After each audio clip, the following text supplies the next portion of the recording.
Well, the Bengals are 0-3 and have lost 3 heartbreaking games in a row. And unfortunately, the hangover that has seemed to follow the team last year has carried over, and the Bengals just cannot get on the right foot this year, although things were better against the Green Bay Packers. Hi, everyone. I'm Anthony Cosenza with the Orange and Black Insider Bengals podcast. I hope you all are doing well despite the Bengals' poor start. I hope you somehow enjoyed that game. It was much more enjoyable to watch than the first 2 games, obviously, but unfortunately the Bengals just did not pull out a victory. They lost to the Green Bay Packers in overtime 27-24, and they still can't seem to put all 3, to use a cliche, they still can't seem to put all 3 phases together in a week where, you know, the first 2 weeks the defense played pretty well, and the offense didn't show up. This week the offense showed up pretty well for a half of football. The defense sacked Aaron Rodgers 6 times, had a pick 6. Their kicker missed a field goal. So they just can't seem to put it all together. And there are a lot of questions now with this team and how they move forward from a loss like this. This could be something where it springboards them. The Green Bay Packers are a good team, and it was on their home turf. The Green Bay Packers are a good team. Aaron Rodgers, Hall of Famer. They played pretty well for the most part. It's going to be interesting to see if this is a springboard that turns their season around, or if this is something where, things just continue to spiral out of control. I'd like to think it's the former and not the latter, but we've seen this team do a lot of different things after a crushing loss. I don't want to say a week 3 loss in a game that really you aren't expected to win is crushing, but you have to kind of look at it and say, after losing the first 2 games and losing them the way that they did, this was kind of a bit of a must-win game, especially from a confidence standpoint, and the Bengals didn't take care of it. I'll be joined by my co-host, Scott Schultze, in just a little bit. On tap tonight, we're going to be talking about this loss for a little bit. We're going to be talking about Marvin Lewis and Andy Dalton's future with this team. There are a lot of questions we've received from listeners about that. Obviously now an 0-3 start after a 6-9-1 season last year. Questions are starting to pile up. Andy Dalton, though he hasn't turned the ball over in the last 2 games, he's still missing wide open guys. He's not making the right reads, and there's a lot of questions there. We'll talk about that. We'll talk about the upcoming Battle of Ohio Part 1 this year. Not sure how excited both fan bases are for that at this point in time, because both teams are 0-3, but it is what it is. And then we have some listener questions we're going to get to. We've already, as I mentioned, got some throughout the week, and some that are very frustrated fans that came our way, and we'll still be taking a few more to end the show, and we want to hear from you, so leave those in the YouTube chat. Get us on Twitter at BengalsOBI. Or if you're tuning in via CincyJungle.com, you can leave those in the comment thread as well. Thanks for tuning in. Aside from getting in touch with us on Cincy Jungle and Twitter, we're at email, theobinsider@gmail.com, and you can download the show on iTunes, on SoundCloud, and then obviously subscribe to our YouTube channel to get a lot of video content and all of that. I'm still waiting for my co-host Scott Schultze to show up here, so I'll kind of continue on my talk about the loss to the Green Bay Packers.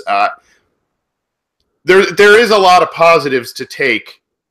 There are a lot of positives to take from this game. Bill Lazor, the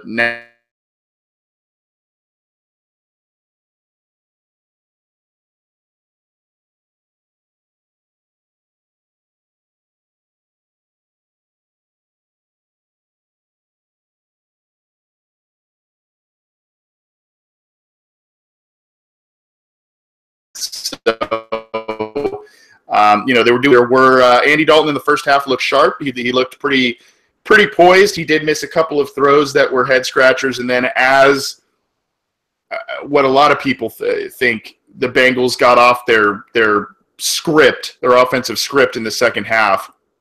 They just were kind of a mess, couldn't get things going. And then, of course, as it is, Joe Mixon did have a good day. He had 21 total touches, 18 rushes, and 3 catches for 101 total combined yards. So pretty productive day from him. But, of course, everybody, and I've heard it already, his little slip towards the end of the game on a short yardage situation where you kind of got to have that.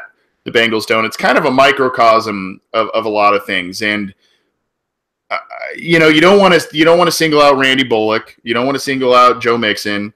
You don't want to single out the cornerbacks. But I mean, as you start piling up the usual suspects, I guess, for this loss. I mean, well, maybe not usual suspects, but as you start piling up the names as, a little play here, a little play there, I mean, I don't want to say necessarily that Randy Bullock missed a clutch kick because it was in the middle of the third quarter, but second half field goal try, you miss it and you lose by 3 points in overtime, that looms large. And when you see Jake Elliott, the guy who's now the rookie that the Bengals drafted, he's now with the Eagles, and he hits a 61-yarder to win it for the Eagles. Yes, he missed one earlier in that game.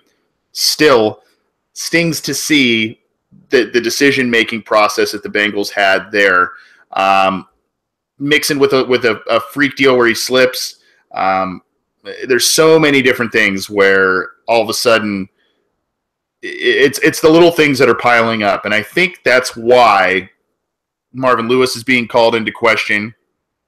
Andy Dalton, while he hasn't turned the ball over the past 2 weeks, as I mentioned earlier, he's missing wide open guys. He's not making the right reads. He's not getting out of certain play calls at the line of scrimmage. And a lot of people really liked Tony Romo's breakdown as he called the Bengals game this Sunday. And, I think he was a little over the top, but I still found his insight to be really spot on, and he really broke down plays very well. And for a guy, this is a guy that didn't play last year and, obviously knows current NFL offenses, knows the reads, and I think he brought a lot of things to light with Andy Dalton and his struggles. Now, the offensive line in front of him struggled at times, but there were also other instances where, Andy's just running away from pressure that isn't there. And I think that's disappointing, especially after you saw the guy from 2015 to 2016, more so obviously in 2015, have career years, just doing a lot of great things for this team. And now he has really taken a backslide with the Bengals. They're 0-3. Some positives to take away. I mentioned Mixon. I mean, he had some good. I thought Bill Lazor had a good plan with the running backs. I thought, he said Jeremy Hill is good in those short yardage situations for the most part. Jeremy Hill was in there and grinding out those tough yards. I thought, they did some good creative things with Giovanni Bernard to get him involved. He had a receiving touchdown. Mixon was kind of their jack of all trades. He did a little bit of everything and had a couple of big plays. So I thought he used the running backs well. I thought he really answered the call from A.J. Green saying, give me the ball, give the playmakers the ball. And he did that. A.J. Green had 10 catches, 111 yards for a touchdown. And, other players made some plays. Unfortunately, he didn't have Tyler Eifert to lean on this week. He didn't have John Ross to lean on this week. So it's going to be he might not have him this next week either. So he's going to need to continue to find ways to get their stars involved who are healthy. I thought Carl Lawson played a great game. Obviously, the pass rush in general just did well. The Packers' offensive line is a little bit of a shambles, so you you take it with a little bit of a grain of salt. But if you sack Aaron Rodgers 6 times on his home turf and you score 24 points at Lambeau Field, more often than not, you should come away with a win, and they just didn't do it. I think now I'm joined by my co-host, Scott Schultze. Scott, are you there? Yes. How are you, sir? Okay. Getting over a cold. You are okay. I hope not only that you recover from that quickly, but I hope you are recovering from this loss quickly as well, because this one hurt a little bit, because this seemed like the Bengals kind of, to use a cliche expression, grabbed defeat out of the jaws of victory. I mean, they had a 14-point halftime lead. They come out, they score 3 points in the second half, and Aaron Rodgers takes advantage of that. Your overall impressions of the Bengals? Obviously, there were some positives, and this was the best we've seen them play this year. That's not saying much, but obviously some positives to take away. And I mean, is the season lost after 0-3? And I think this is kind of where we're going to segue into next. But I mean, was this a game they had to have because of the first two games and how those played out?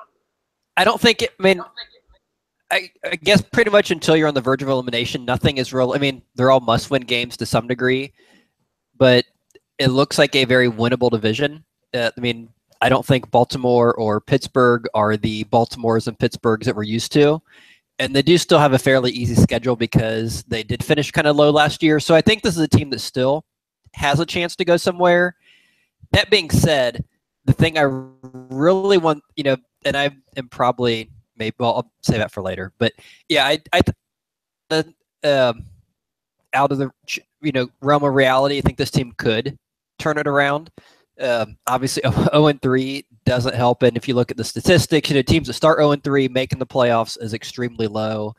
And of course, the reason for that is because one, if you're 0-3, you're not that good, or B, you're just putting yourself in a huge hole, and with all the call it is to go on a huge run and win 10-11 straight, that you're even if you have a good year, the 0-3s sometimes can be enough to sink you, because you just can't overcome that, because you just can't go on that 12-0 run or something absurd like that. That all being said, I think the win or the loss was, I guess, more encouraging than not. And as you mentioned, because after the first two games, it was just nice to see offense from our team. That was an encouragement. I mean, I also like that they were getting Mixon involved in the game. I know his final numbers weren't that good, and when you're getting tackled at the line of scrimmage in the backfield, there's not a whole lot you can do with that. Sanders, and playing on turf, it's kind of hard to turn a 5-yard loss into a 20-yard gain every play. Right.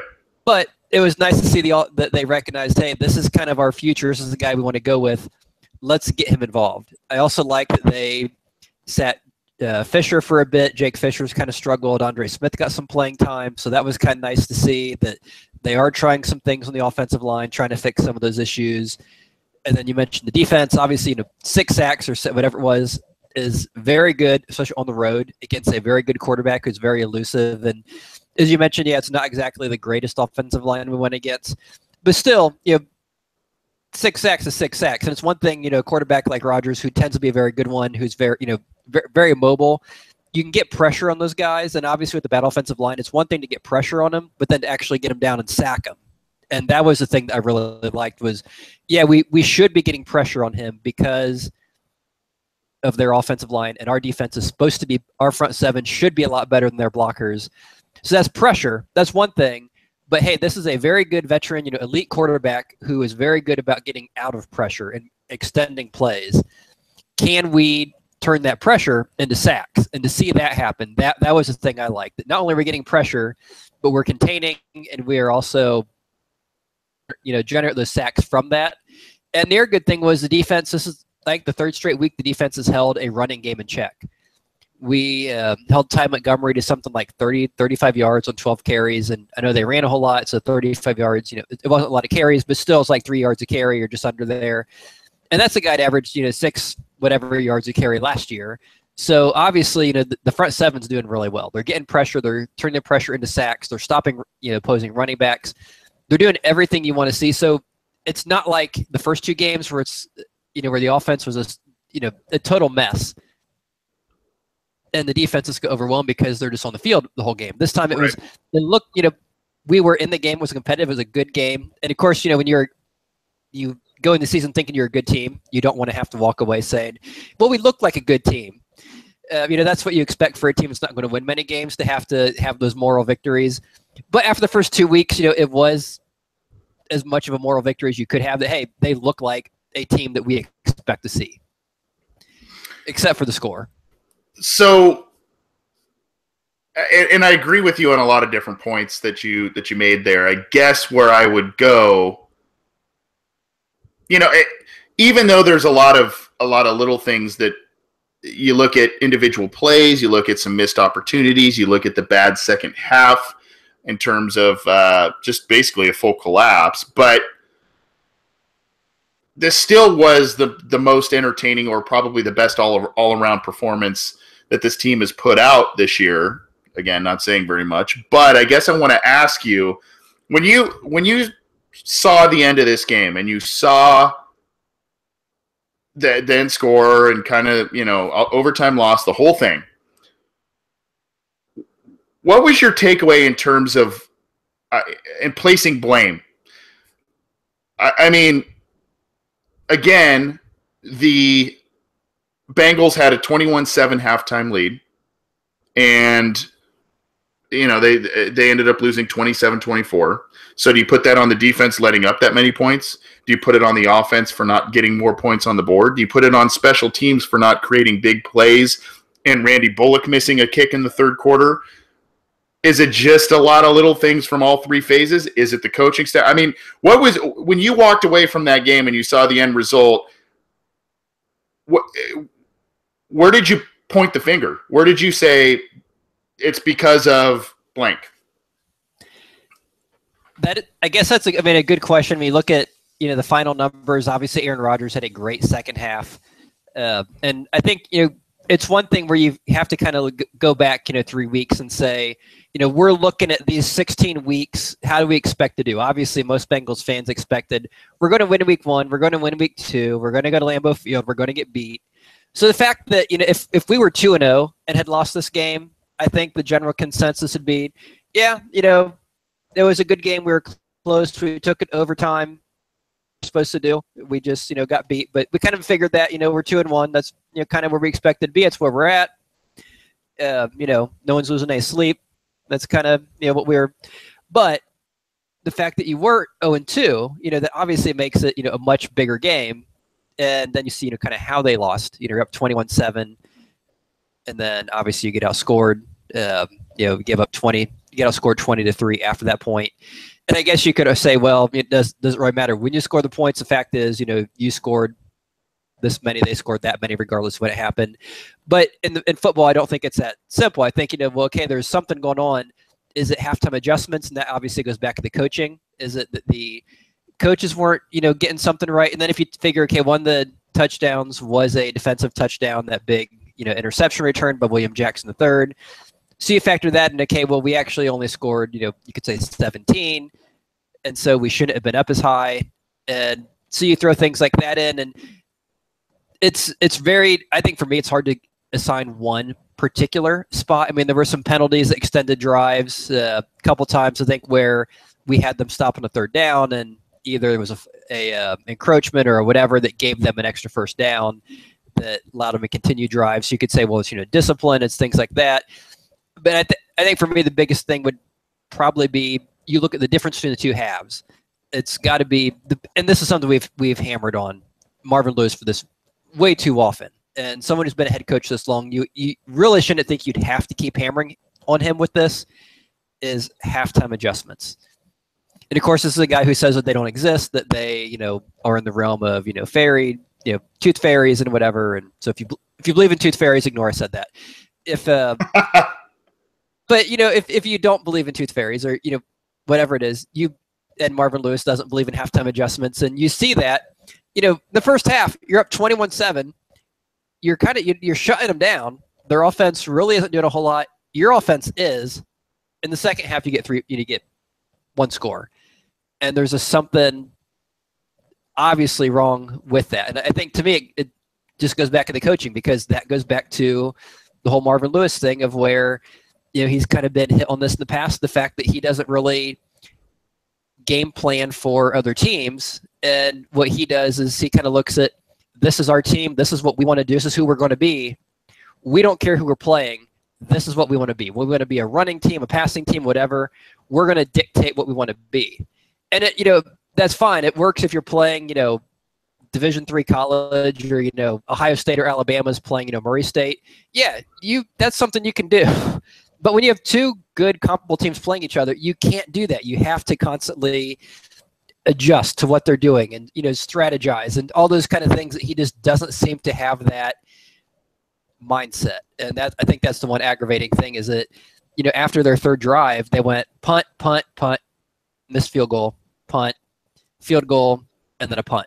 And I think that was, their every drive they had after those first three. And the first and third one, they had 10-play 79-yard and then a 9-play 60-yard. So, two very, very big drives. And outside of that one late in the game where they did make the field goal, they just didn't do a whole lot. And you can say, well, it's not adjustments, it's just dumb luck. But there's a reason you're having drives and all of a sudden they stop. And then you look at the other team and they're not having drives. They went -7, 9, -4, and 3 yards, and then -9 yards in like 5 of their first 7 drives. And then, they have a 75-yarder, a 52-yarder, a 20, a 75, and a 70 at the end. And clearly, whatever change they're making is working. Whatever change we aren't making isn't working. And so for me, it just has to go back to coaching, because you don't see that every week and say it's just, it's just luck, or it's just, effort, or, it's just it is what it is. It's someone's making it, other teams are adjusting, they're fixing things, and we are just, no, we're going to do what we're going to do, and so be it. Royal Flush 513 in the YouTube chat agrees with you. He blames Marvin and the coordinators according to what was written in that chat room. And by the way, you mentioned the Tooth Fairy. The Tooth Fairy is a creep. If you actually think about who the Tooth Fairy is and what the Tooth Fairy is about, coming into your house and stealing your teeth that fell out of your mouth and leaving you money, that's just creepy. But although Santa sneaks in your house. Yeah, and Santa does sneak in. All of these people are they break into your house. It's weird how that works out. And he's a 350-pound guy. I mean, the Tooth Fairy is magically sneaking in, but a 350-pound guy, coming in a chimney when most people don't have chimneys. To me, that's a little scarier. Yep, and he's he probably needs to be on the gluten-free diet, old Santa. But that's a different subject for another time, Scott. You're segueing well into Christmas. Christmas, yes, but another segment that's coming up next. But before we do, I just want to get a couple of final thoughts for you. Or from you. Bill Lazor at offensive coordinator in his first game, and some of the young players that stepped up and either played very well or didn't. I thought Darqueze Dennard, William Jackson, Carl Lawson, guys that they had drafted recently played well. You mentioned Jake Fisher struggled. Cedric Ogbuehi, probably not a terrible game on his part, but it's not. He still isn't Andrew Whitworth on the other side. So, just wanted to get your quick thoughts on Bill Lazor in his first game as the Bengals offensive coordinator, and then some of the young players that were making some plays on Sunday. I guess I'd say a B. I mean, after no touchdowns in 120 minutes, it was nice to see 2 offensive touchdowns, especially on the road against a solid defense. So that's obviously a step in the right direction. But then again, you look at the adjustments, and after that third drive, they had no offensive touchdowns for the rest of the game. And and once it got to crunch time, they need to get the points on the board late in the game. They weren't able to do it. And then you look at the overtime period, same thing there. Didn't really do anything. So I want to give a high score just because of what we had done previously, but it's just really hard to give too high of a score, just because there were no adjustments. Whatever he did worked well for 20 minutes, but after that it just kind of went away and there was no response. Yep. Carl Lawson played very well and abused Kyle Murphy, a backup tackle for the Green Bay Packers. And fun fact, Scott, Kyle Murphy is my second cousin. I don't know if you know that or not, but I am related to that guy. So while I wanted him to do well, I'm also glad to see Carl Lawson play well. And, let's hope Kyle Murphy ends up playing well against other teams down the road, because I hope success for him, just given that we're blood, right? Yeah, and I think that's whenever you have guys from like your hometown or people who you have like some sort of connection to, it's cool to see them do well in all the other games, just not when they're playing your team. Right. So yeah, I think him giving up all the sacks to Carl Lawson is great. Especially if he has a great year after this week. If he goes out and has exactly. Stonewalls a bunch of guys, yeah, and I do think, in fairness to Murphy, I do think he's more suited to right tackle or maybe even a guard position in the NFL level. I don't think he's an NFL left tackle. But for those of you who saw Kyle Murphy and saw him get a little bit abused, you can think of this face because he is a relative of mine, and hopefully he does well going forward. So Scott, We've talked about Dalton now, and we've talked about Marvin Lewis now. And it's 3 weeks into the season. Yes, they're 0-3. Yes, they haven't played well. And yes, those two, just because of the positions they hold with the club, are under the most scrutiny. But I think rightfully so. And I guess we'll start with Marvin Lewis because he's an easier target, okay? 15th year with the Bengals as a head coach. And to me, I looked at this Sunday, 14-point halftime lead, as I mentioned, lack of a killer instinct at the end of the game, your point, failure to make halftime adjustments. And this team, I said it right before you came on, this team just does not seem to do the little things right. And I said, and whether it's a luck thing or whether it's a discipline thing, Marvin Lewis is known as kind of a player's coach, quote unquote, where he relies on some steady veterans to kind of be the locker room glue. Not saying he has zero control of the locker room. I think the players respect him. You saw, if you follow Adam Jones on social media, he wished Marvin Lewis a happy birthday last Saturday and said, "This guy's been like a father to me." So I think Vontaze Burfict said the same thing about him. I think the players really like him. The problem is whether it's him, whether it's coaching his coaching staff under him, they're not doing the technique things right. They're not doing the little things right, and they don't seem to have that foot to the throat type of mentality. I get that they're playing Aaron Rodgers in Lambeau Field, and that's a very tough game to win. I get that Marvin Lewis was previously 3-0 against the Packers with the Bengals while playing Brett Favre and Aaron Rodgers. I get it. But to me, this was kind of an inexcusable game to lose. And they did it in such a Marvin Lewis / Bengals way. Missed field goal. 3rd and 1, Joe Mixon slips and doesn't get it. Lack of halftime adjustment. I mean, the list can kind of go on and on. Starting with him, I mean, obviously now the knee-jerk reaction is to say, let's get rid of him because the Bengals aren't playing very well. They're 0-3. He's in the last year of his deal. I mean, what's gonna get him? I trying to figure out a question to form a question to properly encompass my thoughts with this, but I guess your thoughts on Marvin Lewis, his future with the club. I think he's safe for the entire year, but he's got to do a lot of different things to keep his job beyond this year. And I don't even know if we would want him here after that. I mean, it's kind of, we're seeing kind of a broken record, aren't we? Yeah, this is something where, I mean, this seems to come up almost every year, especially early in his career. After 2005, everyone was ecstatic. Oh my gosh, we're not losing. We've had 2 500 seasons, and we just made the playoffs. This is incredible. And then, of course, they were out for a few years. They made it again. But after a while, people are like, okay, this is kind of all we're getting. Where's that next step? And we've been asking that for a decade, and it's still the same thing. And people after Dalton came in, there were no expectations because we just lost Carson Palmer. We don't have Ocho Cinco. We don't have there's really nothing positive. We're going to win like one game. We're going to become the Browns or the Lions. Right. And like, wow, this guy's a great coach. And then the next year they make the playoffs again. Wow, this guy's a great coach. And then the next year, and then the next year, and then the next year. And I'm like, oh, wait a second. Shouldn't we be going farther? This. And so there's been several, you can probably look back at his career with the Bengals. And there's several different times where it would have been say, this guy should have been let go.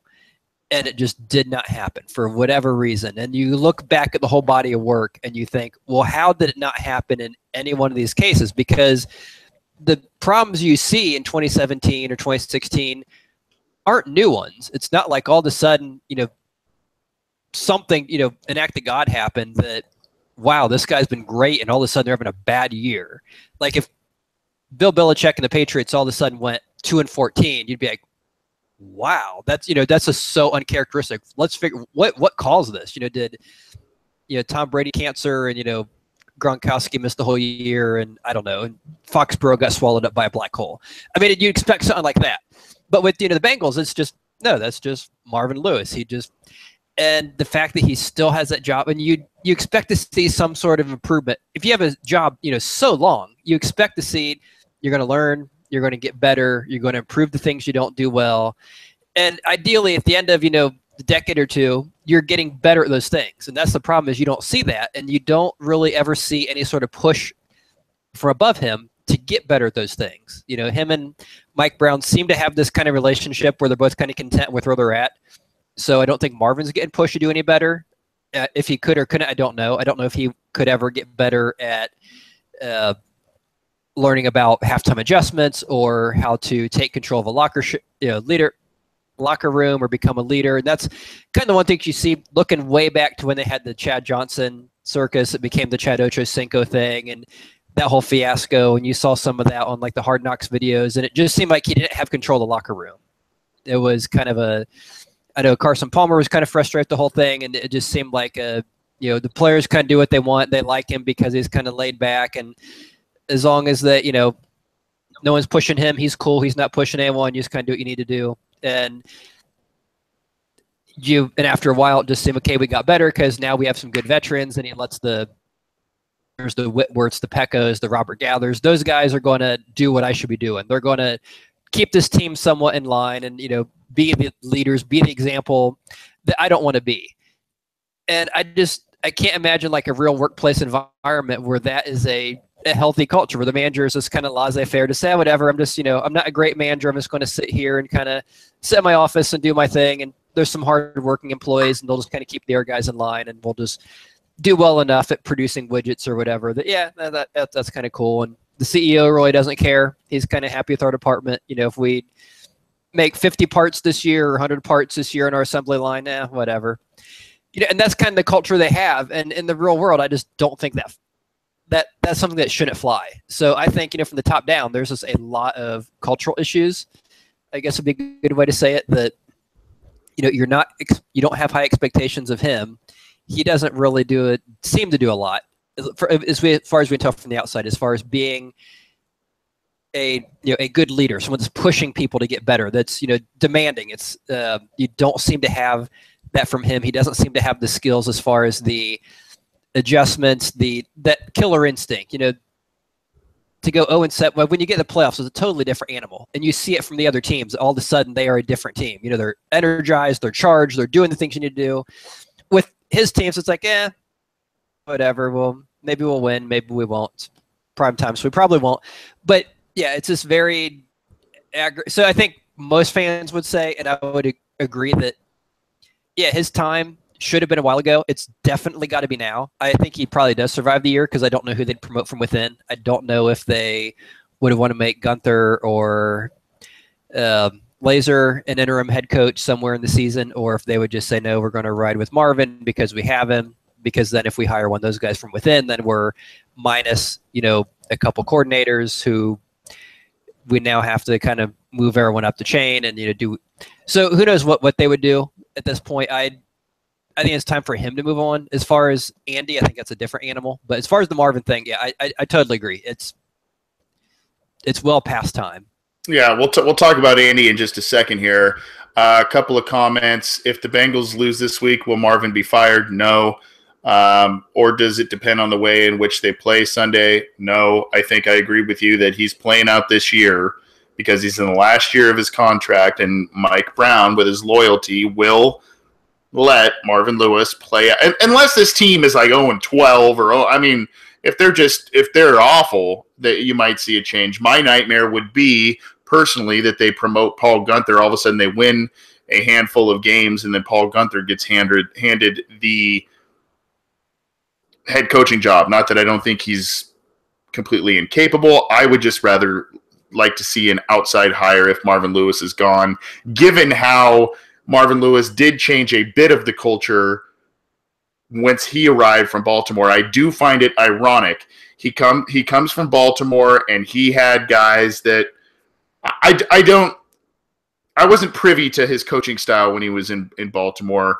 I was a bit younger, and I didn't really follow Ravens beat writers and whatnot about Marvin Lewis's coaching style with the amount of stars he had on that defense, that record-setting defense. I just find it funny that he has a record-setting defense, one that basically won them the Super Bowl. He comes to Cincinnati, and I love the laissez-faire comment you made there, Scott. The inmates are kind of running the asylum at times, and I think Lewis has done a better job of late in terms of getting higher character guys in his locker room and really relying on those guys. I don't necessarily agree with you that he's kind of sitting in his own little mini ivory tower and letting other people kind of do the work for him. I don't agree with that necessarily. I don't think he has the resources that many other head coaches have.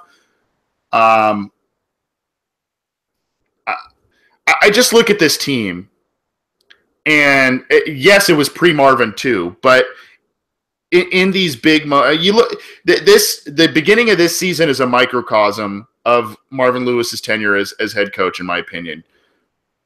Can't beat a Hall of Fame quarterback with a 14-point lead. Can't win on primetime and the team doesn't play well on primetime. And opening week, stepping on your own toes and making mistakes and doing all kinds of things that make you look foolish.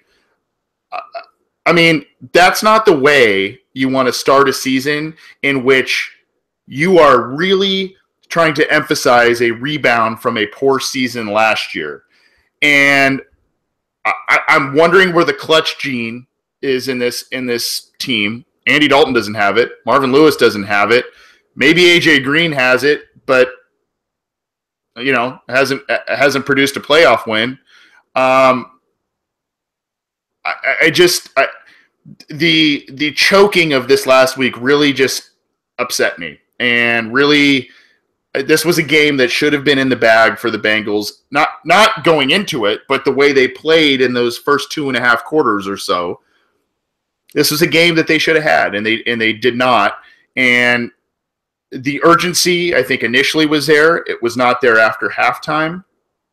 The fact that a coach who has 15 years in the same position and has numerous years coaching at the college and NFL ranks, the fact that he doesn't want to recognize that halftime adjustments exist really bothers me. And, I think, like I said, it's the minute details. It's the little things. You see these little frustrating penalties, these missed plays and all of that. And, I've said this before on Cincy Jungle. I've said it before on this show and other interviews and whatnot. A team tends to take a profile on of their coach, their head coach, their assistant coach, and it almost seems as if Marvin Lewis is lacking maybe on the discipline and the details type of stuff, and saying, let's draft these uber talented players from uber talented programs and let the talent take over and not really focus so much on details. And yes, he says, let's do things the right way. We got to execute better. kind of coach speak. So, unfortunately, and Scott, I want to get your take on this before we move on to Andy. Unfortunately, Marvin, this team has relied on the draft. You look at the last handful of drafts that they've had. Really, 2010 and 2011 have seemed to carry this team in terms of, in 2010, Carlos Dunlap, Geno Atkins, 2011, Dalton, AJ Green. These are Clint Bowling. Those are classes that have kind of carried this new version of the Bengals team. 2012, through 2016, 2017, you've got a lot of injured guys. You've got a lot of guys that aren't playing well. And you've got a lot of guys that aren't on the team anymore in terms of high picks. Giovanni Bernard, Margus Hunt. Gio's a good player, had a lot of injury history. Tyler Eifert, another guy who's had a lot of injury history. John Ross already looking to maybe miss his third game of 4 in his rookie season. Cedric Aboyehi, Jake Fisher, Darquez Denard had a good week last week, but largely been kind of a disappointment. William Jackson had a good week last week, missed all of last year with an injury. So I don't know, man. Are we overrating Marvin Lewis's draft prowess?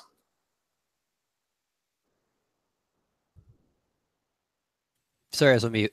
Yeah, I mean, I think it's hard to. I mean, it's you kind of hit the nail on the head with how we're living off of past drafts, and we have had some very good drafts where it was generally guys who fell to us. I mean, you mentioned 2010; that was a huge one. Getting Carlos Dunlap and Geno Atkins in that one. 2009, they got Andre Smith and Michael Johnson. Not that Michael Johnson's great, but he was, been a solid player. He was someone who projected to go much higher. He fell to them. 2012 was one where Kevin Zeitler was there when they traded down. He ended up being really good. Later, they got Marvin Jones and George Iloka, both in the 5th round. Iloka was considered to be, I think, the top strong safety that year in the draft. The next year, with all the quarterbacks, or the year before, 2011, they got Green, and obviously you're picking number 4, so not too many guys are falling. But getting Dalton when they did, when all the other teams were taking guys like Ponder and Jake Locker and all these guys ahead of him, so that was something that kind of worked out. But since then, you look at 2013, you had Eifert. He's great when he's healthy. He gets hurt. Bernard, they took him over some other running backs, most notably Le'Veon Bell, who obviously I think most people would probably flip that now if they had their choice. Margus Hunt never did anything. Hawkinson, Hamilton, so on. And you look at the next year, that's when they traded up to get Russell Bodine. Will Clark never did anything. Darquez Denard, when he's healthy, has generally struggled when he's been on the field. And some of there just wasn't that same for them. Then next year, Aboyehi and Fisher both have struggled. Tyler Kroft has battled, to keep his second string job. Paul Dawson, has kind of vanished off the face of the earth. Yep. Those other guys have seemed to make much of an impact. And you go to 2016, they drafted a guy who was hurt. He seems to be pretty solid. So that one may have some possibility. Boyd looks like he could be a decent, second or third receiver for a team. But yeah, they've definitely been living a lot off of those past drafts, but now those guys are starting, and those guys are in their second contract. Well, at some point, those guys are either going to get old or they're going to get in their third contract, and eventually they're going to leave. And if you're going to live and die by the draft, you have to constantly hit on the draft. If you're going to avoid free agency, you can't have, a couple bad drafts in a row. So you have to hope that someone like John Ross, that, okay, we drafted this undersized, injury-prone receiver off at some point. And, obviously if he misses 3 games out of 100, that's fine. But if he misses, 3 games out of 3 and then 50 out of 60, or, if he ends up with a Tyler Eifert kind of injury history, and you knew going in, it's not like Eifert where he was healthy and then all of a sudden got hurt his second year in the league. Here's a guy who, had an injury history in college. You kind of knew at Washington, hey, this is a smaller guy. He gets hurt a lot. He's hurt when we drafted him. And if he can't get healthy, then, who do you have to blame but yourself for that fact that, hey, we're clearly not doing something right. Yep. And I love that you brought up the free agency / draft comparison or whatever you want to call it, I've been a bit more of a proponent of the Bengals doing more in free agency, not necessarily overspending or getting the highest priced guys in free agency, but I've been more of a proponent of that because the draft is a crapshoot and they seem to want to put so much stock into the draft and leave quite a bit of a surplus of money. And you would think that they could get another player or two to upgrade a starting position, and they just don't want to do it. So I'm glad that you brought that up. I mean, if you are going to rely almost solely on the draft and or re-signing just your own in free agency, you got to nail the draft. I mean, you got to nail it. And I think every year, we get excited, and I think because there's so many draft gurus and so on and so forth that this guy can do this and this guy, I think we get excited, and then you look back and you go, oh, I don't know. They've now rolled the dice, and I guess in their mind it was a roll they needed to make in terms of the tackle positions. That's blown up in their face. The center position still hasn't been improved a lot. So there's just a lot of different issues that are being exposed, frankly. Whether and it's not just on Marvin. I mean, it's a lack of scouts. It's Mike Brown. I mean, we know those issues as well. Quickly to talk about Dalton. This year, and we knew this year could be sketchy for him because of the potential offensive line struggles. I got a comment on the Cincy Jungle chat boards from our friend Keith Evans. I believe he's in the Bahamas. So, Keith, hope you're well, man, with all the weather that's going on down there. Essentially, he just writes, what's wrong with Andy Dalton? He looks jittery and lacks confidence. I think that has something to do with the offensive line. But there are times, Scott, and if you watched Green Bay, the game against Green Bay, and you saw Tony Romo break down a play after the fact, and if you follow Brian Baldinger on Twitter, I suggest you do so. He did some film review over the past couple of days, basically stating that this offense is so frustrating because they have a ton of talent, especially at the skill positions, and just aren't doing the little things correctly. And we can sit here and say, Marvin Lewis is to blame, blah, blah, blah. When your quarterback turns the ball over against a division rival 5 times in the first week, when he's not hitting wide open guys for big plays and first downs the subsequent weeks, and he's getting sacked often, about 4 times a game, but he's also missing guys because he's sensing phantom pressure. That's not what you want out of a quote-unquote franchise quarterback. And before I kick it to you, Scott, I want to say, obviously, this is an easy tee-up topic that we could probably talk about every week on this program, Andy Dalton and Marvin Lewis and their job status. But you also have to know that Andy Dalton is in the last team-friendly year of his contract extension he signed a couple of years ago. Marvin Lewis is in the last year of his contract. So I think now, after an 0-3 start, this is more of a pertinent conversation to talk about. I mean, we got a question on Twitter earlier, Scott.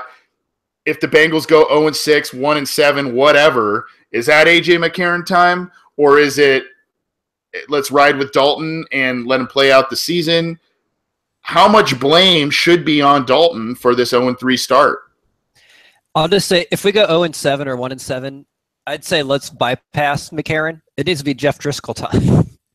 Because McCarron's probably gone. I mean, if he plays, he's just auditioning for another team to give him starter money. He's doing a, Matt Flynn, Matt Castle thing where put him in, he looks good, and then some quarterback desperate team decides to throw him something like $12 million a year for 3 years. I mean, we saw that with Osweiler when he went to the Texans a couple years ago. So putting McCarron isn't really going to do anything because at that point, if you're 1-7, 1-8, realistically, you're not really. I mean, you're trying to win, but you're not trying. I mean, those draft picks at that point become, it's much more valuable to have, the number 2 pick as opposed to the number 12 pick and winning some games when you're clearly out of the playoffs. So I think at that point, the thing you're trying to do is you're trying to see, okay, we have this Driscoll guy signed for a couple of years. If he's the guy they bring back from the IR designated return list, why not throw him in, give him real game action and see, is this someone that we can play with, or are we just, overreaching because he has some promise that we've been tempted by and he's just not that good. So I'd say move on from McCarron and go straight to Jeff Driscoll, because you have Driscoll beyond this year. McCarron probably, we may guess there's still debates about whether he'll be a free agent or not based on his service time, based on how they put him on, didn't play him his first year and said he was hurt when he really wasn't hurt and all that kind of stuff. As far as Dalton, one name I'm going to throw out who he really reminds me of is a guy named Mark Bulger, who, if you do or do not remember, Mark Bulger was a quarterback for the Rams, I guess a decade ago already. He inherited the team that was the greatest show on turf when Kurt Warner started getting hurt. He had all these great weapons around him, Marshall Faulk, Isaac Bruce, Torrey Holt. It's great offense. They had tons of success. He steps in his first couple years. He goes 6-1, 12-3. Great seasons, has 101 quarterback rating his first year. Everyone's like, wow, like this guy just stepped right in. He's really good.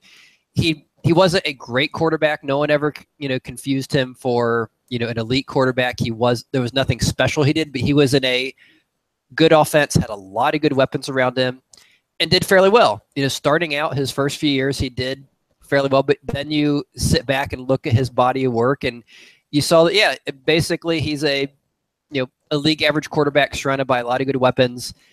And as time went on, he's a decent, and then his last few years, once he turned 30, things kind of went downhill, whether it was, his body, his, whatever it was, something, he just stopped being as productive. He had those decent years and then just kind of got worse and worse and worse. And then, by the time he was in his early 30s, he was out of the league. You look at another guy 10 years later, Andy Dalton, not a great, elite quarterback. He doesn't have elite arm strength, doesn't have that great pocket presence, the things you want to see in a great, quarterback. No one's going to confuse him for, Aaron Rodgers we just played, or Manning, or, Brady, or one of these people. He's a solid player. You give him good blocking. You give him a lot of good weapons. And just like Bulger, he can put up, good numbers. He had that very good year in 2015.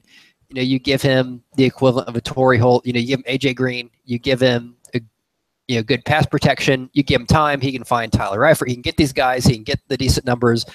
But he's not that guy that's going to carry you. And you look at their careers, their number of touchdowns. I think they both have the same number of touchdowns over like the same number of games or some number like that. And they, in the same number, interceptions are just kind of similar. I mean, Dalton's only ever had one season above 30 or where he's reached 30 touchdowns. He's, neither one is really a great player. They just kind of had, decent careers with, occasionally had good numbers because they had so many good things around them.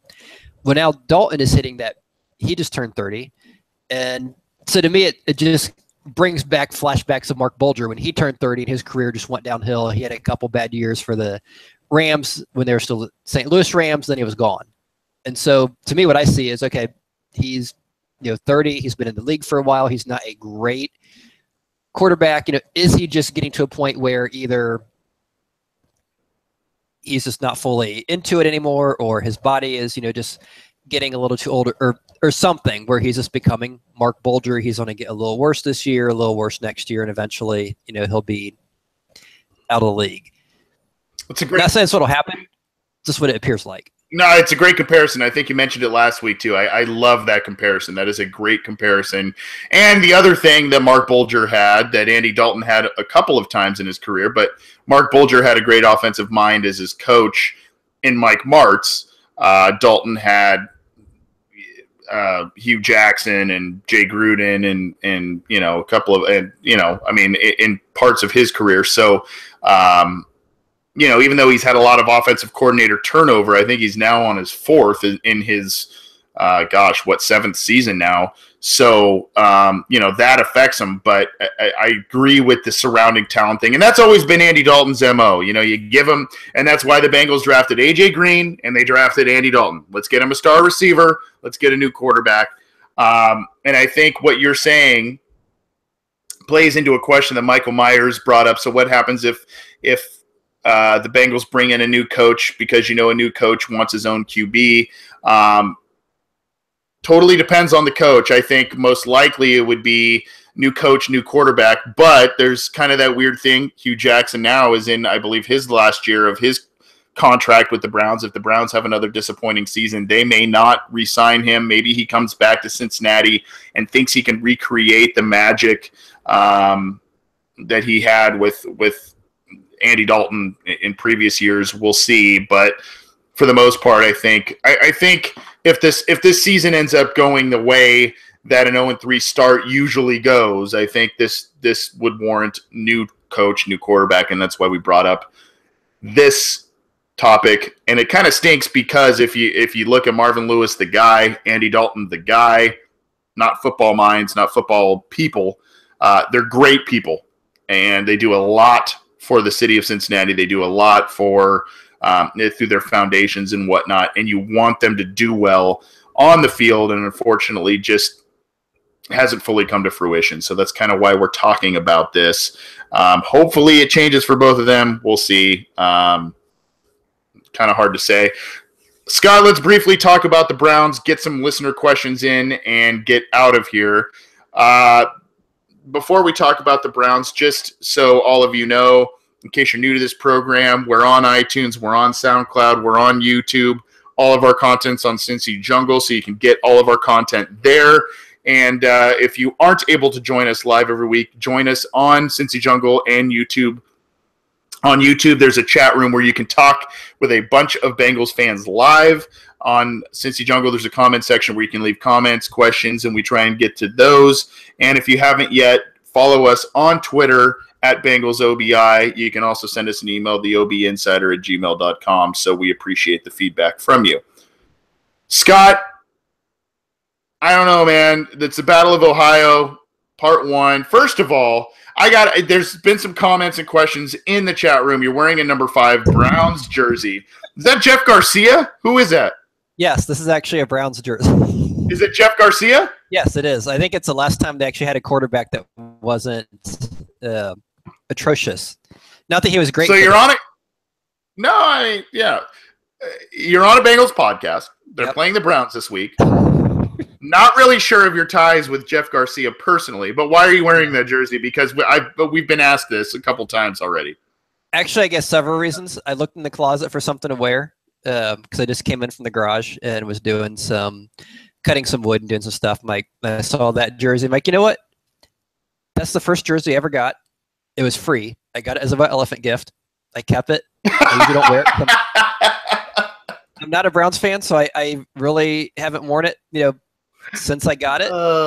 But we're talking about the Browns, and it seems relevant. And then also you look at, okay, week 1, I wore a Geno Atkins jersey. We got beat. I think I might have worn that again in week 2. We got beat. So I need to try something different. I'm going to wear the jersey of the opposing team. There you go. Okay. Getting the reverse mojo juju going. I like it. I like it. Works, I don't have any Bills jerseys, so someone would have to send me one. The fact that you got a Jeff Garcia Browns jersey as a white elephant gift is just freaking hilarious. Oh my gosh. I don't know why I find that so funny, but I do. It's so funny. At any rate, I'm going to try and concentrate because I'm almost crying laughing right now. This week, man, I mean, you can look at, A.J. Green and Jeremy Hill have recently been Browns killers. The Bengals have recently dominated the series, and really throughout Marvin Lewis's tenure, they've dominated the series. There's a couple hiccups back in, I believe, 2012, 2013, where the Bengals split the series with them. Both teams are 0-3. These coaches are very familiar with each other. Bengals are facing a couple of injuries, potentially missing out in case As of Wednesday, Tyler Eifert and John Ross both haven't practiced. It looks that Tyler Eifert is more likely to miss the game than John Ross is, but both seem kind of unlikely at this point. I don't know what I mean, on paper, and we've said this for probably at least 2 of the first 3 weeks, on paper, the Bengals seem to have more roster talent. This one's in Cleveland. Both teams are hungry for a win, man. I don't know. I don't know how I feel about this one. I kind of feel like it's either going to be a Bengals blowout or it's going to be a nail biter either way. I mean, and it's weird to say that Cleveland can potentially pull this one out, but am I saying to the guy who's got the Jeff Garcia jersey on, am I crazy in thinking that Cleveland might have a realistic shot at this one? No, I think it's possible this team could win. And the Browns team, for those who aren't seeing the video. Although, as you mentioned, you kind of look back at their history. In the last 25 games, the Bengals are 19-6 against the Browns. And we've won the last 5 games in a row. And every single one of those games, we've won by double digits. So anyone who's followed the Bengals the last few years, you think, the Browns' first thought is, there's no way. That's a gimme. We should win that game by 10, 20 points.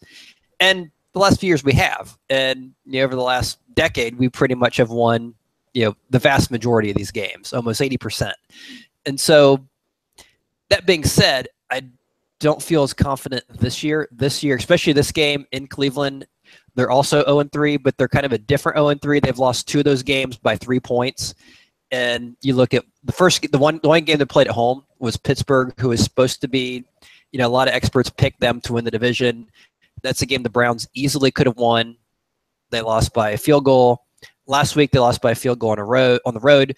The second week, they lost by a couple touchdowns, but they had 5 turnovers, despite having a lot of yardage on offense. And so they're one of these teams that, they probably aren't going to the playoffs this year. They're not a great team, but they seem to be, they're not an 0-3 like like one of these teams where you look at, like a 1990s Bengals 0-3 team. They're not getting blown out 37-0 every week. They look like a team that can compete. They have a good offensive line. Their run defense has pretty much shut. They shut Le'Veon Bell down the first week. Last week they shut Frank Gore down. They're letting those guys average like 2.5 yards a carry. So they're clearly doing something right. And if they ever get Myles Garrett in, put him on opposite of Emmanuel Ogbah, they could have a decent pass rush. They have a lot of the pieces there. The big thing with them has always been the quarterback. And Deshaun Kaiser, he especially his first year in as a guy who was seen as more of a project. He's probably not going to have a world-class year. He's thrown a lot of interceptions this far. But we've mentioned on this podcast before, the Bengals struggle with rookie quarterbacks. Now, granted, the last time we played the Browns, they had a rookie quarterback named Johnny Manziel. We pretty much handed it to him. But I think everyone pretty much did in the NFL, so maybe not a fair comparison. So I don't know. I think it's very reasonable to say, if the Bengals came away from Cleveland 0-4, I'd be disappointed. Obviously, I wouldn't be shocked. I wouldn't be like, wow, where did that come from? Because I just don't see this Browns team as bad as an 0-3 team that we see on the record, and not as bad as the teams we've blown out the last few years. They're not starting Cody Kessler. They're not starting some of these other guys, Kevin Hogan, whoever else they've had at quarterback. They seem to have a guy who, I'm not even sure if we beat him back then, but I'm thinking like the recent years when they had Manziel and some of these guys that they were just trying to find anyone to play quarterback. Because they have that that jersey with the list, the 35 names or whatever. They were trying to build to it, and I get the impression they're probably not trying to add to that anymore. They're probably trying to say, let's see if we can stick with a guy for a while.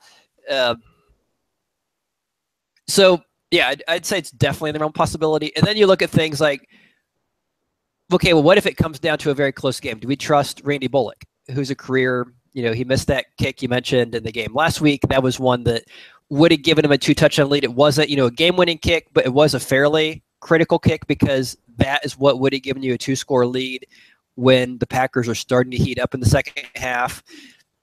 And for the year, he's 4 or 5, which puts him at 80%, which is pretty much where he is for his career, which I think is why both of us were grumbling, a month ago when they cut Jake Elliott for Bullock, a guy who's a career 80% kicker, who's going to end this year as an 80% kicker because that's just who he is. And he's not a guy that's going to get you the big important kicks. He's going to get you 3 field goals in a meaningless game because you're getting beat by 20 points. He's not going to get you the one you need. But apparently we drafted a guy who can, who can nail you a 61-yarder to win a game. Yep, and I said that at the beginning of the program. Yeah, that was a tough pill to swallow if you're the Bengals and or a Bengals fan, seeing what Bullock did or didn't do against Green Bay and seeing what Jake Elliott did to win the game with a 61-yarder. I like that you brought up Deshaun Kaiser because the Bengals have had their struggles not only against rookie quarterbacks, but against quarterbacks who can move around in the pocket.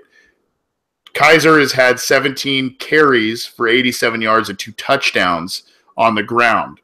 He's thrown for 3 touchdowns and 7 interceptions through the air. So the Bengals defense is going to need to do something to play better against a scrambling quarterback, potentially, or a mobile quarterback, whatever the term you want to use, than they have in recent memory. One thing that they do have going for them this week is Vontaze Burfict should be back from his suspension, and he's a guy who, despite his penalties, despite some of his questionable antics, he is a guy who is a very heady linebacker. I saw a question, Royal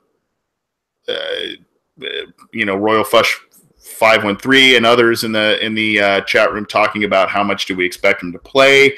I don't know the specific answer to that question. I mean, we've seen him come back from the PUP list, and the Bengals wanted to take it easy on him against the Steelers a couple of years ago, but he was just maniacal and playing out of his mind in Pittsburgh that helped them get the win that week, and he was out there almost every snap. Now, this is a week where he's not coming back from, rehabbing an injury. He might be a little bit out of condition, but this was also an off season where he supposedly was in the best shape of his pro career. So I would expect him to play a lot. I don't know if he'd play almost every single snap, especially the way the defense has been playing for the most part with him out of the lineup. But he is a guy that I think will be key to shadow Kaiser. Do you agree, Scott?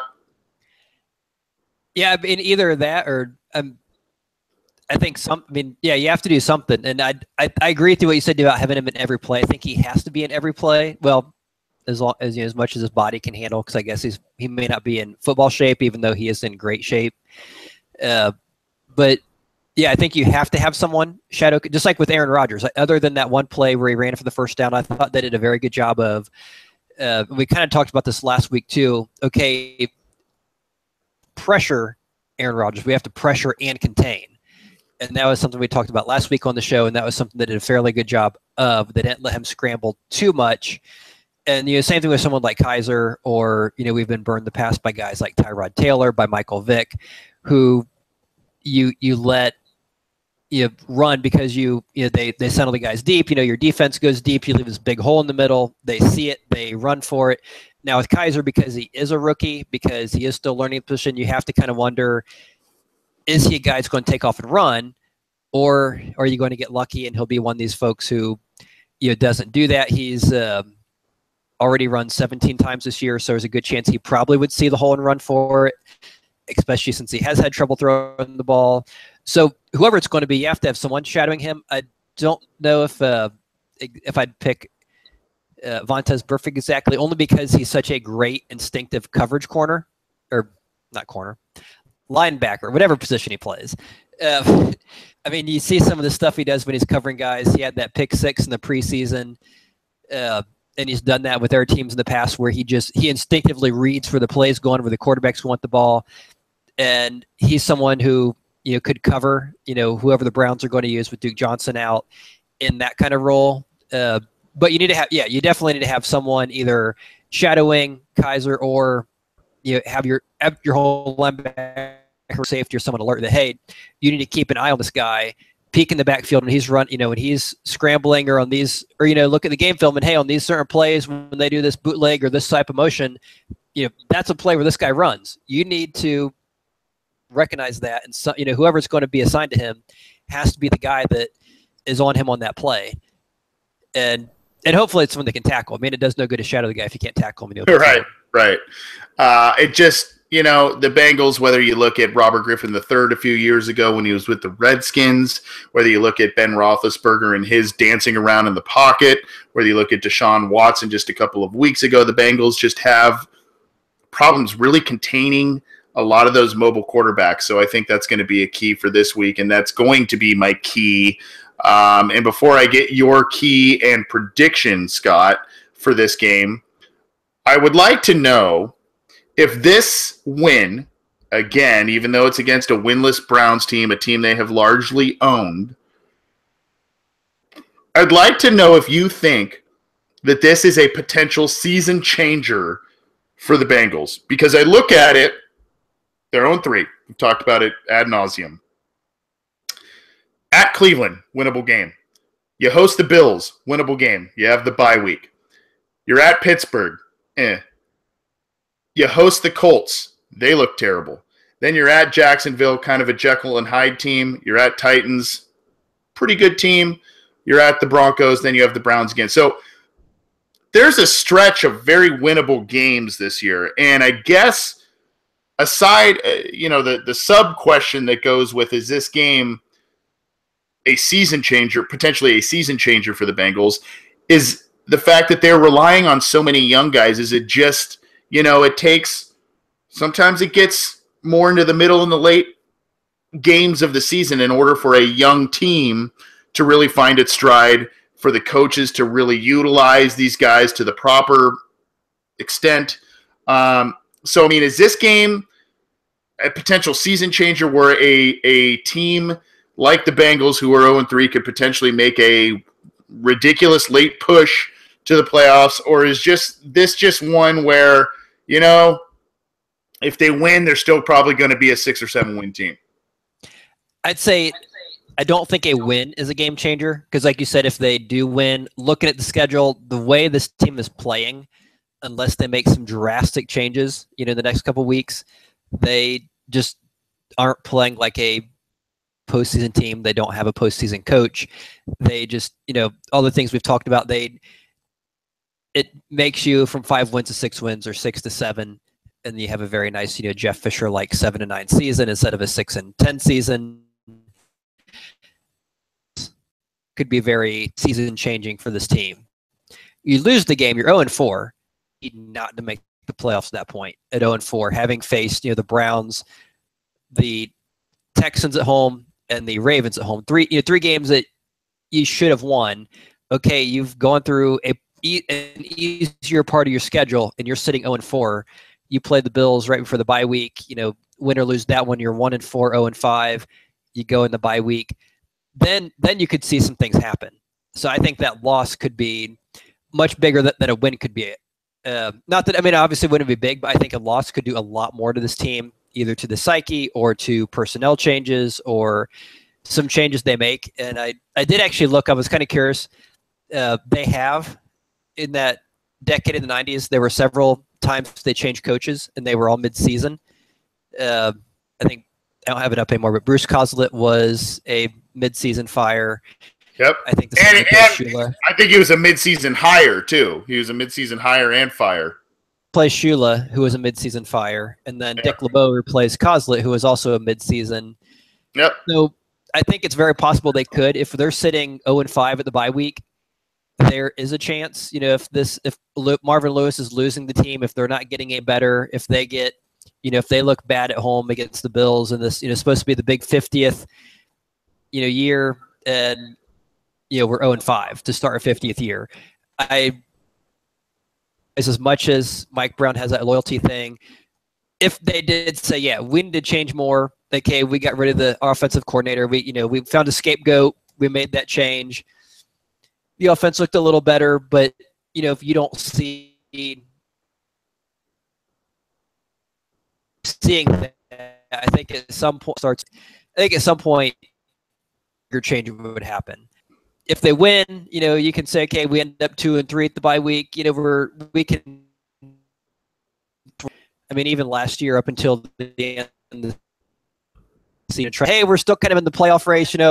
If we win this game and that team wins and that team wins and that team wins and this team loses, and the stars align just right and this constellation is in this house or whatever, we have that slight sliver of playoff hope. So we can still kind of cling to that. It still kind of gives them that, hey, we still have that really, really, really far outside chance. 0-4 and then 1-5 or 1-4 or 0-5. I think that you're able to say, okay, this isn't happening. This year's lost. We're disappointed. We're also doubly disappointed because we're doing the big 50th thing and nothing. It's our worst season since the 90s. We're going to make some changes. Man, would there be anything more ironic than an 0-5 start in their 50th anniversary? That would just be like, oh man. Prediction, Scott, on this game before we get to a question or two and get out of here. I guess I'm going to make my prediction kind of, and maybe a key, like the one key that you think the Bengals need this week. I'm going to say I'm going to base my prediction on Toledo Central Catholic High School. Okay. And they've had 10 players go to the NFL. 3 of them have played for the Bengals. Brad Cozano, Joanne Armour, and Dane Sanzenbacher. Joanne Armour. Oh my gosh, that's a blast from the past. Or as Gruden would say, Sanzenbacher. And then 3 of those 10 have played for the Browns, the most recent being Deshaun Kaiser. So I kind of look at this as like it's the big battle of, Central Catholic, Toledo Central Catholic. Who's going to come through and really win this one, for Ohio football? 2 Ohio teams playing. So that being said, I think and I'm really hoping it's not a close game because I really don't trust Randy Bullock. I think some people might. I am not one of them.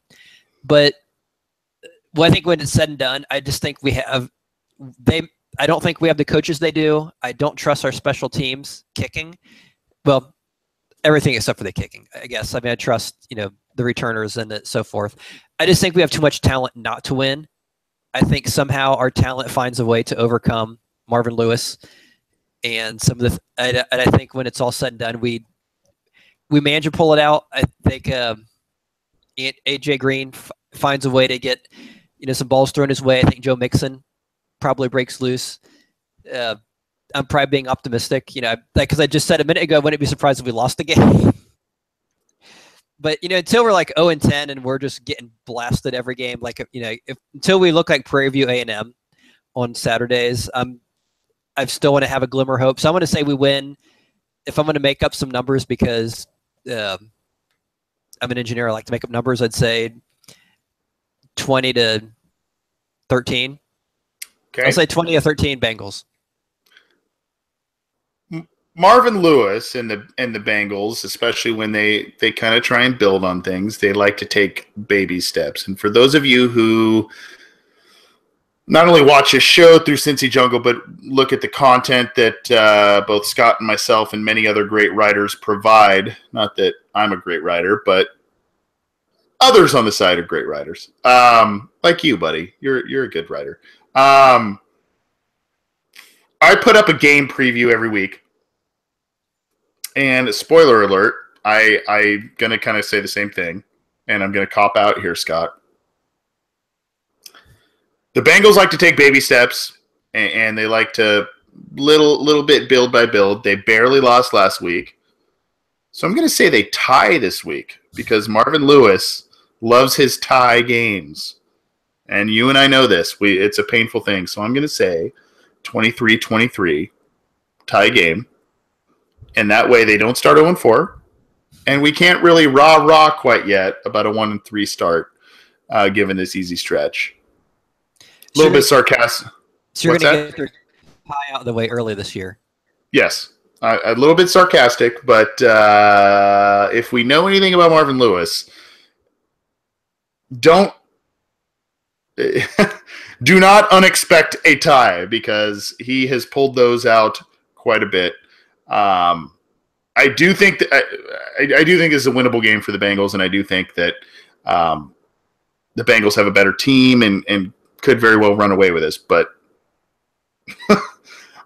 I've watched this team too long to really know what to expect with them. So I'm going to kind of play Switzerland and be neutral on that one. Scott, let's get out of here. We've tried to answer a bunch of questions. Usually we answer questions at the end. We've tried to. Fortunately, some of the questions have come through that have been pertinent to our segments and our topics. And by the way, Brian McHugh in the chat room, 34-16 Bengals. Royal Flush is back-to-back overtime games. James Napke says Mixon 175 yards rushing. That one is probably something you could take to the bank because the Bengals tend to run all over the Browns regardless of the result. But we did get an email, and Scott, unfortunately, this is another email from another Bengals fan who went to a game in person and witnessed a loss. If you remember back, we had one of our listeners email us from the UK and said they went to the Ravens game. And now we have John Telly, who went to Lambeau Field on Sunday. I'm going to go through this quick. There's a couple of questions, though, and I think it's pertinent. I was at Lambeau Field on Sunday. It was hard to watch the second half collapse. I keep thinking Mixon's slip and how that play may have changed the outcome. I look forward to hearing your take on the game. John, I hope hopefully you listened to the first portion of the game. We talked about that. Against all reason, I'm still not ready to give up on the season. I like the rhyme there. They seem to improve with each game, and I think they'll be a playoff-winning football team soon. Oh, boy, John, I wish I had your optimism.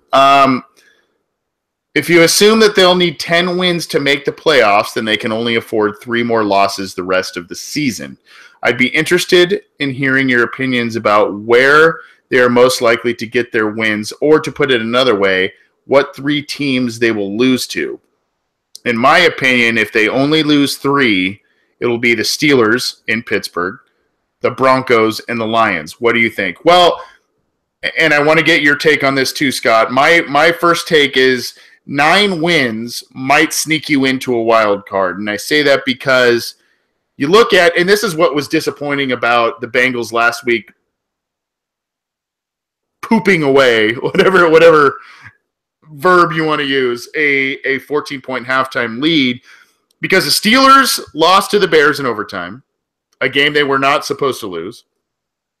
The Ravens got shellacked in London against the Jaguars, and the Browns lost. So the Bengals had a chance to really kind of climb out a little bit of the cellar, only be about a game behind some of those teams. I don't think the Ravens will last. They beat the Bengals 20-0, and yes, we can sit here and say the Bengals may not be very good in general, but the Ravens keep losing players. I didn't see a ton from that game aside from them allowing the Bengals to make mistakes to tell me that they are a very good team.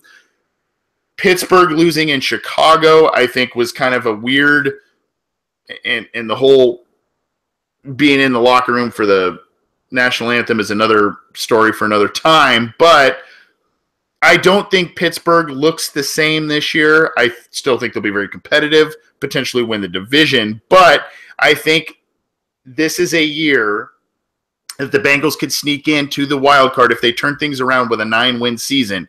The AFC East isn't that strong.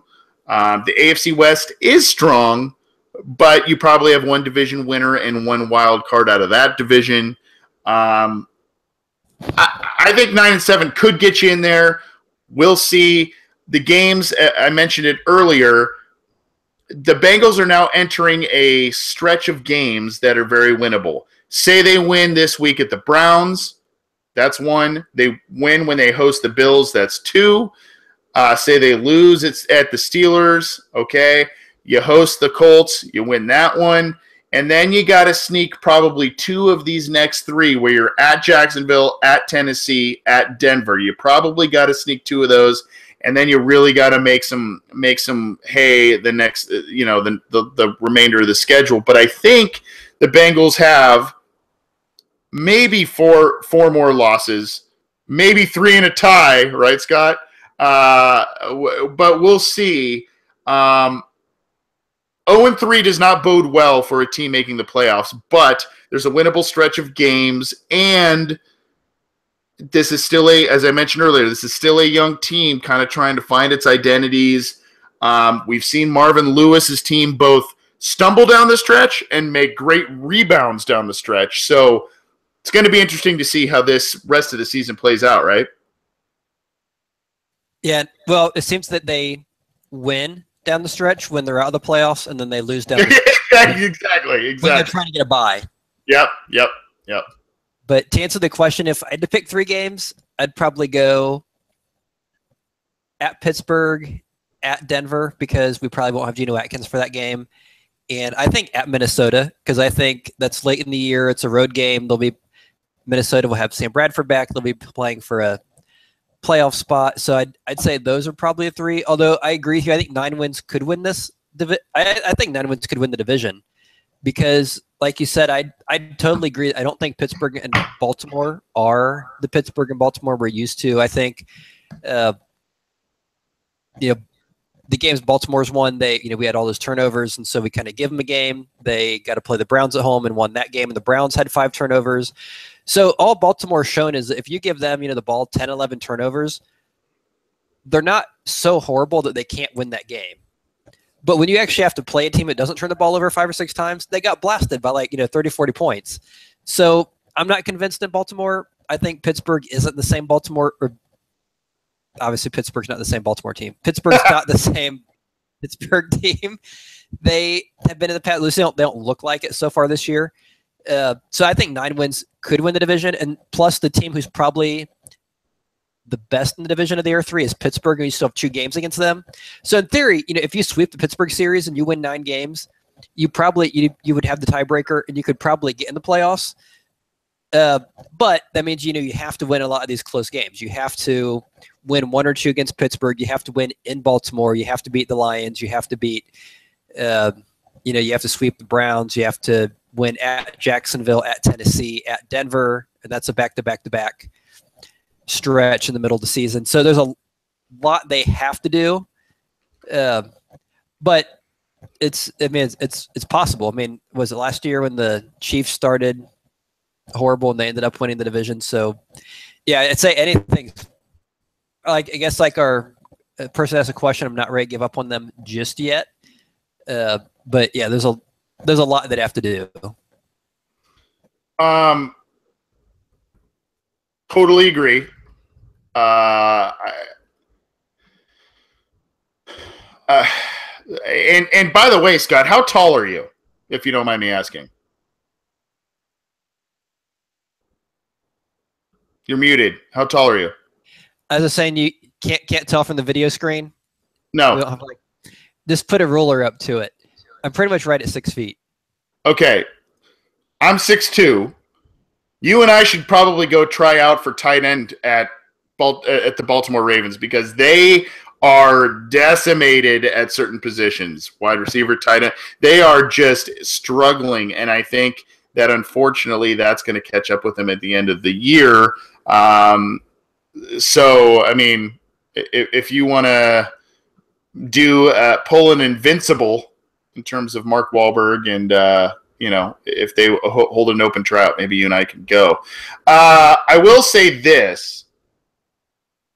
If you look back at 2011 when things look and the roster looked far more bleak with the Bengals, they started 1-2.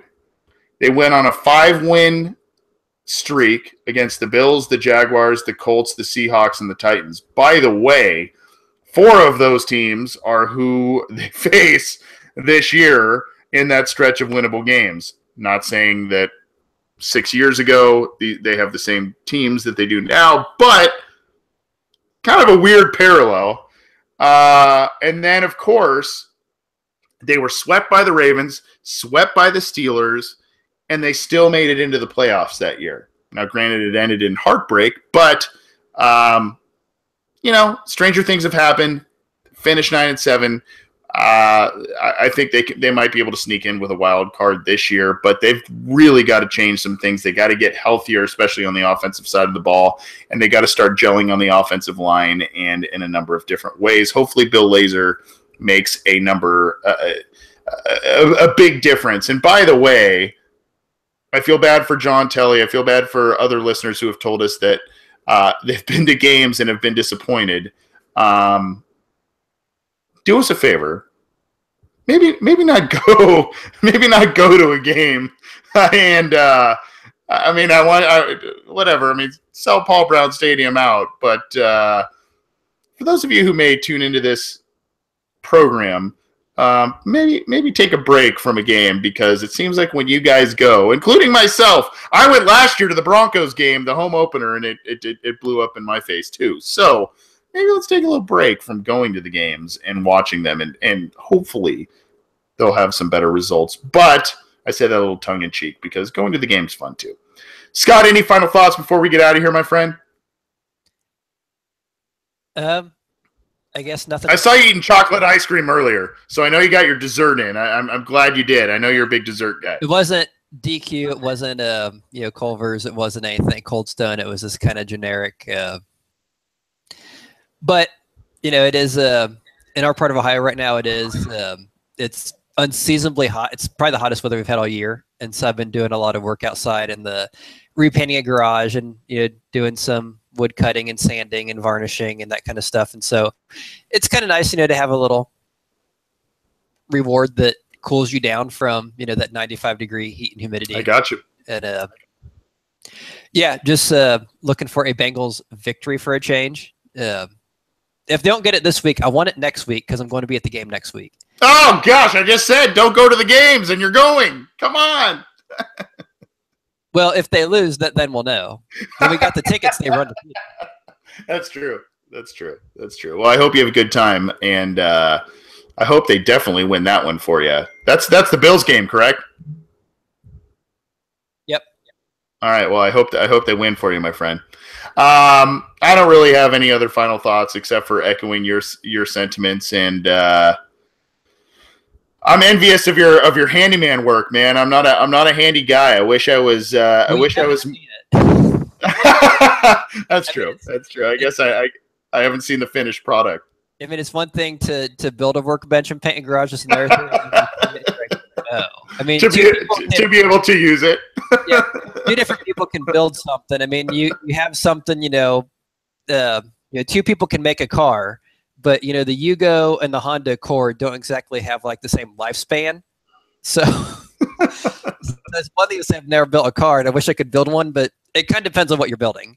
So I tell you what, for those of you who are tuning in to this program, either live or downloading it later, keep listening to us for Bengals insight. Maybe not listen to us for handyman and or fixer-upper type of insight, because even though Scott may be better than me at it, I don't. Maybe we're not pros yet. Maybe we're not fit to go on HGTV yet, my friend. Unless we fails or. Yeah, there you go. I like that.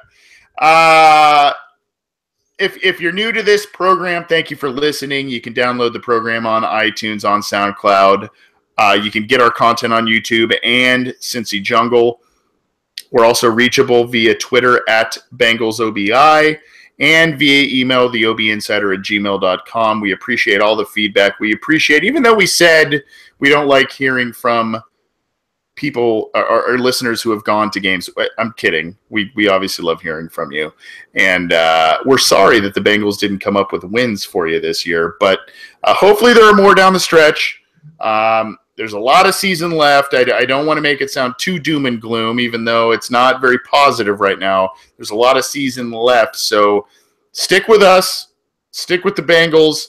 And hopefully they start to turn things around in 2017. For my co-host, Scott Schultze, I'm Anthony Cosenza. This has been the Orange and Black Insider Bengals podcast, your Bengals fan podcast. Thank you so much for tuning in live. Thank you so much for downloading the program. We will see you next episode.